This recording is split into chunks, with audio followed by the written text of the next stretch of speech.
Šiandien parodysiu, kaip reikia atlikti šešėlį, padaryti. Ir įsikėliau paprastą pievą iš interneto ir PNG formatą įsisiunčiu žmogeliuką. Įsikėlėme čia žmogeliuką, aktualinam, spaudžiame Ctrl key ir šiek tiek sumažinam, užlaikydami shiftą, kad tolygiai mažintųsi. Ir tiesiog čia įdedam tą žmogeliuką. Čia kaip pavyzdžiui. Ir pasivadinam žmogus. Tada kopijuojame layerį. Bus šešėlis. Perkeliame žemyn, kad būtų viena po žmogaus. Tada spaudžiame Ctrl T arba kitaip Edit Free Transform. Užlaikome Ctrl mygtuką ir vedame žemyn.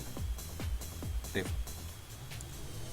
Taip įsiartinam, pažiūrim, ar kojos atitinka. Jeigu netinka su Ctrl, šiek tiek pakeičiam. Pajudinam šiek tiek. Galima pasirinkti var. Šiek tiek pamažinti. Daug maž gerai. Spaudžiame Enter. Ir gauname, kad žmogus viršui, šešėlis apačioj. Užrakinam. Tada einam Gradient Tool, šitas įrankis. Pasirenkame nuo juodais iki baltos spalvos. Spaudžiame OK. Vedame nuo kojų iki galvos, kad nudažytų. Nudažė. Tada atrakinam.